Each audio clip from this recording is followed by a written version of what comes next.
Hi there. I'm going to talk to you today a little bit about time management. I wrote a blog about time management recently. It's something I'm really interested in for myself, but I'm also aware that it's a real need for so many people out there, and hopefully you'll find something useful in what I'm going to share with you today. So I'm going to go through 9 key areas of time management. Things that I've learned over time and things that I often share with my clients and with the groups of women that I work with. So the first concept is that time is a commodity. It's a little bit like money. It's something that we invest, something that we exchange in order to get something else. So keeping that in mind can be really useful when we might be mindlessly going through the day, not really aware of how much time we're investing in different parts of our lives. The second concept is that we do have a choice. We often don't realise that we are choosing to spend our time in this way or that way. At the moment, I'm choosing to spend my time catching up on doing a few videos because it felt a little bit cold and frosty outside, and I really want to go out for my walk/run that I love to do each day. But I thought, well, how can I make the most use of my time? What can I choose to do in this half an hour or so while I'm waiting for the sun to get up a little bit higher and warm the place up? So we do have a choice about how we spend our time. The third concept is that it's really important to get our priorities straight, and that helps us to make the choice about how we spend our time. If you're not familiar with Stephen Covey's book, The 7 Habits of Highly Effective People, I highly recommend that you check it out. Stephen Covey uses a time matrix where he helps us to make choices about how we spend our time based on what's most important and what's most urgent in our lives. So I do find that really helpful. Fourthly, time is precious. It's a gift that we've been given. How are we going to use this gift, to the best of our ability? There'll be no refunds. Once we've spent our time, that's it. We can't get it back. The fifth concept is that we all have time vampires or time leaks. There are ways that our time seems to get sucked out of our day, and before we know it, we're heading off to bed again. So have a look at those areas in your life where time seems to be leaking out, or where the time vampires seem to be sucking it away from you. The sixth concept is, it's really a strategy which I have found really useful for myself over the past couple of years. I've been using it quite a bit. Write down how you spend your time. So this isn't how you want to spend your time, this is a reality check.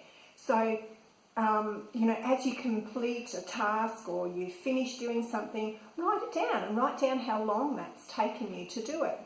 Another way of doing it is to maybe set an alarm for every half an hour or an hour or so, and when that alarm goes off, make some notes, some little dot points about what you've been doing in that past half hour or an hour.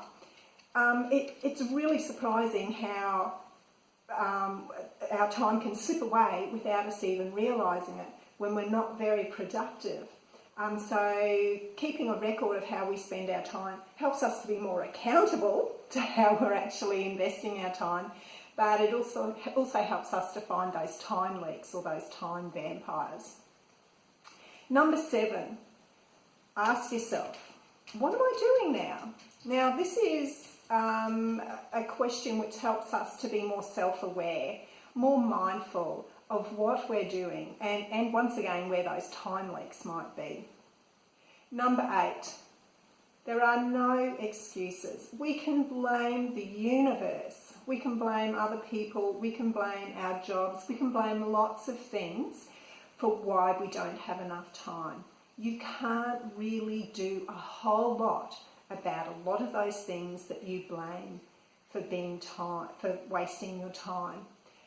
So what I find helpful and what a lot of people find helpful is to take some responsibility here. Now, I'm not suggesting that you take responsibility for things that you're not responsible for, but have a look at what you might be responsible for. And this means being really honest with yourself. And it can be really difficult to do that.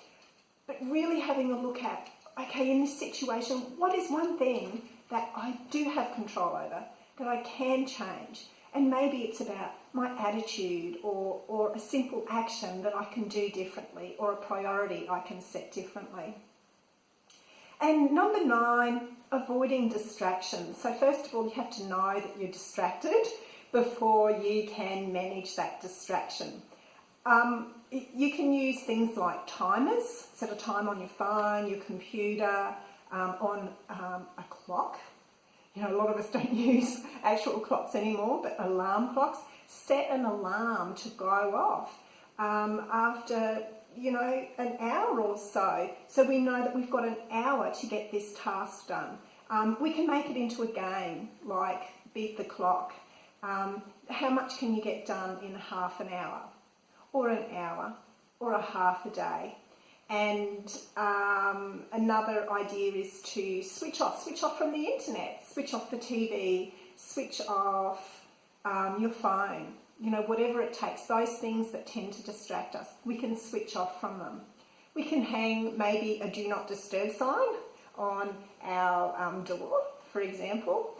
When we've managed to avoid or we've managed to manage our distractions really well, I suggest that you give yourself a reward for that of some kind. And that might be, some downtime, some time to dream, which is so important as well. Balancing that dreaming time with our efficient and effective functional time.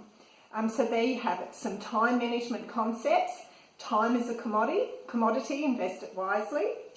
You have a choice with how you spend your time, so being conscious of the choices you're making, getting your priorities straight, what's most urgent, what's most important. The idea that time is precious. It's a gift. There are no refunds. Looking for the time vampires or the time leaks in your life. Keeping a note or a record of how you're actually spending your time to help you be more accountable and less distracted. Asking yourself, what am I doing now? So developing mindfulness and self-awareness about yourself. Number 8, don't blame others. Don't make excuses. Be brutally honest with yourself and take the actions you need to take. And number 9 was to manage those distractions that you have. So there you go, some wonderful concepts that I find really useful around time management.